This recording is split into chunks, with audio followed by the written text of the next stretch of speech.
Assalamualaikum warahmatullahi wabarakatuh. Halo, jumpa lagi bersama saya Bahtiar Movie dalam channel 1000 Jalan. Baik teman-teman, pada video kali ini admin akan memberikan informasi terbaru terkait kapan mulai pendaftaran dan pemilihan formasi di P3K Guru tahap yang kedua. Khususnya bagi guru honorer yang tidak lolos di ujian seleksi P3K tahap pertama dan juga guru swasta dan juga lulusan PPG. Nah, jadi nanti teman-teman akan diminta untuk memilih kembali formasi yang masih belum terpenuhi di akun masing-masing, yaitu di portal sscsnbkn.go.id. Dan di sini admin ada informasi teman, ada informasi terkait kapan mulai pendaftaran seleksi P3K di tahap yang kedua. Yang mana di sini ada surat ya teman, ada surat dari Kementerian Pendidikan, Kebudayaan, Riset dan Teknologi terkait permohonan penugasan pengawas utama untuk pelaksanaan seleksi kompetensi P3K tahun 2021 tahap yang kedua. Nah, jadi admin mendapat kiriman ini dari salah satu pelamar ya teman. Kemudian admin akan mencoba mengecek apakah surat ini resmi atau tidak. Nah, admin sekarang akan mencoba mengecek ya teman. Akan mengecek surat ini apakah resmi atau tidak. Nah, kita masukkan nomor suratnya teman. Nah, ini dia nomor surat. Kemudian kita masukkan kode pengaman, yaitu 55 WO4. Kemudian cek surat keluar.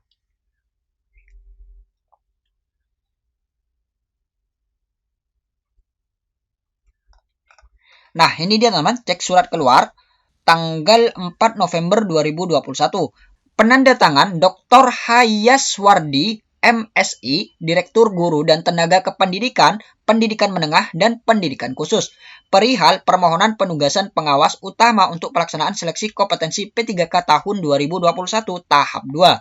Unit kerja Direktorat Guru dan Tenaga Kependidikan, Pendidikan Menengah dan Pendidikan Khusus. Nah, jadi surat ini resmi ya teman, resmi dari Kemendikbud. Nah, sekarang kita langsung baca teman, yaitu surat tertanggal 4 November, yaitu 2 lampiran permohonan penugasan pengawas utama untuk pelaksanaan seleksi kompetensi P3K tahun 2021 tahap 2. Nah, jadi ini ditujukan kepada Kepala LPMP, Kepala BP PAUD dan Dikmas, Kepala BBPP MPV BBI di tempat. Dengan hormat, dalam rangka seleksi pengadaan pegawai pemerintah dengan perjanjian kerja P3K untuk jabatan fungsional guru pada pemerintah daerah tahun 2021 telah disepakati bahwa pelaksanaan seleksi P3K dilaksanakan oleh Direktorat Guru PAUD, Direktorat Guru Dikdas, Pendidikan Dasar, dan Direktorat Guru Dikmen dan Diksus sesuai wilayah kerjanya. Nah, jadi sudah disepakati ya teman. Sudah disepakati pelaksanaan seleksi P3K Guru ini dilaksanakan oleh Direktorat Guru sesuai wilayah kerjanya. Pelaksanaan seleksi kompetensi P3K untuk jabatan fungsional guru tahap 2 dilaksanakan secara serempak pada bulan November 2021. Nah, jadi dilaksanakan bulan ini ya teman, bulan November, yaitu secara serempak. Untuk tanggalnya kita menunggu info terbaru ya teman, menunggu info terbaru dari Kemendikbud. Nantinya admin akan infokan lebih lanjut ya teman, jika jadwalnya ini sudah rilis. Agar pelaksanaan seleksi dapat berjalan dengan baik, maka diperlukan pengawas utama sebagai perwakilan panitia pusat di daerah sesuai dengan lokasi ujian kompetensi di wilayah masing-masing. Adapun pelaksanaan tugas pengawas utama dilaksanakan mulai 1 hari sebelum pelaksanaan seleksi kompetensi H-1 sampai dengan hari terakhir hari pelaksanaan seleksi kompetensi sesuai jadwal pelaksanaan di masing-masing lokasi TUK. Sehubungan hal tersebut, kami mohon saudara untuk menugaskan pengawas utama sesuai dengan lokasi ujian kompetensi terlampir di wilayah binaan saudara pada pelaksanaan seleksi kompetensi P3K Jabatan Fungsional Guru tahap 2.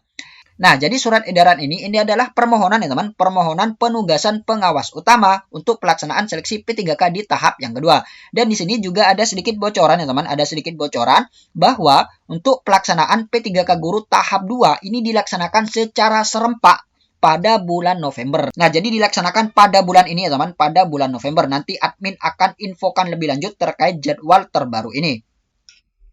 Kemudian selanjutnya di sini admin akan mengingatkan kembali ya teman, akan mengingatkan kembali bagi peserta yang tidak lolos di ujian seleksi P3K tahap pertama untuk bisa memilih formasi di tahap yang kedua. Nah, jadi untuk pembuatan dan pendaftaran akun SSCSN ini sudah dilakukan di tahap awal ya teman, di tahap awal yaitu pada bulan Juli, yang mana semua pelamar ini diwajibkan membuat akun terlebih dahulu. Jadi seperti itu. Jadi kemungkinan jika teman-teman tidak membuat akun di awal, maka teman-teman ini tidak bisa memilih ataupun tidak bisa mendaftar seleksi P3K di tahap yang kedua. Jadi seperti itu. Jadi syaratnya teman-teman ini harus membuat akun terlebih dahulu. Kemudian selanjutnya, ini tes pertama ya teman, tes pertama yang sudah dilaksanakan, yang mana di sini tidak lulus dan masa sangga, kemudian ini lulus, peserta yang lulus. Dan bagi peserta yang tidak lulus, maka selanjutnya ini adalah pilih formasi. Nah, jadi nantinya teman-teman akan memilih kembali formasi di tahap yang kedua. Jadi nantinya teman-teman tidak perlu lagi membuat ataupun mendaftar akun seperti di awal. Jadi teman-teman tinggal pilih saja formasi yang masih belum terpenuhi. Nantinya akan muncul ya teman, akan muncul formasi mana saja yang bisa dilamar, lokasi mana saja yang bisa dilamar. Jadi nantinya teman-teman tinggal memilih saja ingin melamar di mana. Jadi seperti itu. Dan ini disesuaikan dengan serdik ataupun kualifikasi pendidikan yang dimiliki oleh masing-masing pelamar. Kemudian setelah memilih formasi, maka selanjutnya teman-teman akan melaksanakan tes P3K di tahap yang kedua, yaitu dilaksanakan pada bulan November ya teman, bulan November. Dan kemudian sama alurnya teman, seperti tahap pertama. Dan jika tidak lulus kembali, maka teman-teman akan memilih kembali di formasi P3K di tahap yang ketiga. Nah, jadi sama teman-teman alurnya seperti di tahap yang kedua, yaitu memilih kembali. Bedanya untuk di tahap yang ketiga ini sudah bisa lintas instansi teman-teman, bisa lintas daerah. Jadi teman-teman bisa melamar di kabupaten lain, bisa melamar di daerah lain yang masih belum terpenuhi. Jadi seperti itu. Nah, setelah pemilihan formasi di tahap yang ketiga, maka selanjutnya akan mengikuti ujian seleksi P3K di tahap yang ketiga. Dan kemudian akan terbagi lagi ya teman, pelamar yang lulus dan pelamar yang tidak lulus. Dan pelamar yang tidak lulus, ini selanjutnya akan dilakukan optimalisasi pengisian formasi kosong. Nah, optimalisasi pengisian formasi kosong ini adalah pelamar yang lolos passing grade namun tidak mendapatkan formasi. Nah, jadi pelamar yang tidak mendapatkan formasi tersebut tapi lolos passing grade, maka nantinya ini akan di-ranking ya teman, akan di-ranking, dan peserta yang memiliki nilai tertinggi maka dia akan ditempatkan di sekolah-sekolah yang masih belum terpenuhi. Jadi seperti itu. Jadi optimalisasi pengisian formasi kosong ini dilakukan setelah tahap yang ketiga. Kemudian setelah itu pemberkasan dan pengajuan usul nomor induk P3K, kemudian penetapan SK P3K. Nah, jadi seperti itu ya teman, alurnya untuk pelaksanaan seleksi P3K tahap pertama, kedua, dan ketiga. Baik teman-teman, itulah sedikit informasi dari kami. Semoga video ini bermanfaat. Wassalamualaikum warahmatullahi wabarakatuh.